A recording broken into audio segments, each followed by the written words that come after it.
Hello everyone, Shravan महिना संपला. लास्टचा दिवस. गणपती बाप्पाचं आगमन होण्याअगोदर ज्यांनी कोणी चिकन नाही खाल्लं त्यांनी चिकन खाऊन घ्या आणि गणपती बाप्पा मोरया म्हणायला सुरुवात करा. कारण आता गणपती बाप्पाचं लवकरच आगमन होत आहे, त्यामुळे रविवारचा दिवस चिकन खाण्यासाठी दिलेला आहे. गणपती बाप्पाचं आगमन झाल्यानंतर गणपती बाप्पा उठोस तर आपल्याला काही चिकन खायला मिळत नाही. तुम्हाला तर सर्वांनाच माहिती आहे, मी व्हेजिटेरियनवाली आहे, मी काही नॉनव्हेजवाली नाही आहे. पण माझे नवरे खात आहेत म्हणून इथे मला त्यांना बनवून द्यावं लागतं. आता इथे मी तुम्हाला आणि चिकनची अगोदर रेसिपी शेअर करते आणि पुढच्या व्हिडिओमध्ये चिकनची भाजीची रेसिपी शेअर करते. एकाच व्हिडिओमध्ये मला दोनदा रेसिपी नाही शेअर करता येणार आणि 1.5 मिनिटाच्या शॉर्टमध्ये मला ते सर्व दाखवता पण येत नाही. सर्वात पहिले तर मला एक गोष्ट सांगा, तुम्ही आणि चिकन कशा पद्धतीने बनवता मला नक्कीच कॉमेंट करा. मी तर काय करत असते, चिकन घेत असते, त्यामध्ये हळद, धना पावडर, लसूण आणि थोडंसं खिसलेलं खोबरं, असं बारीक नारळी खोबरं भेटतं दुकानामध्ये, ते वापरत असते आणि मीठ चवीप्रमाणे आणि ते सगळं काही एकजीव करून घेत असते. कांदा टाकून फक्त फोडणी देत असते. फोडणी द्यायच्या अगोदरच सर्व चिकनमध्ये साहित्य घालून फक्त कांदा टाकून फोडणी देत असते.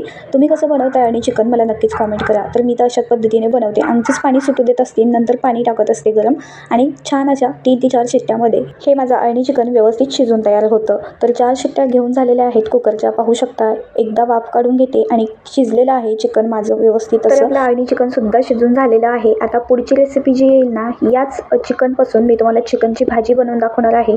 तर भाजी मी कशा पद्धतीने बनवते हे देखील तुमच्यासोबत शेअर करण्याचा प्रयत्न करणार आहे. तर रेसिपी नक्कीच येईल. तर हा व्हिडिओ तोपर्यंत पाहून घ्या आणि पुढची चिकनची भाजीची रेसिपी पाहायला अजिबात विसरू नका. लगेचच अपलोड करेल. व्हिडिओ आवडला असेल तर लाईक, शेअर आणि सबस्क्राईब करा. धन्यवाद.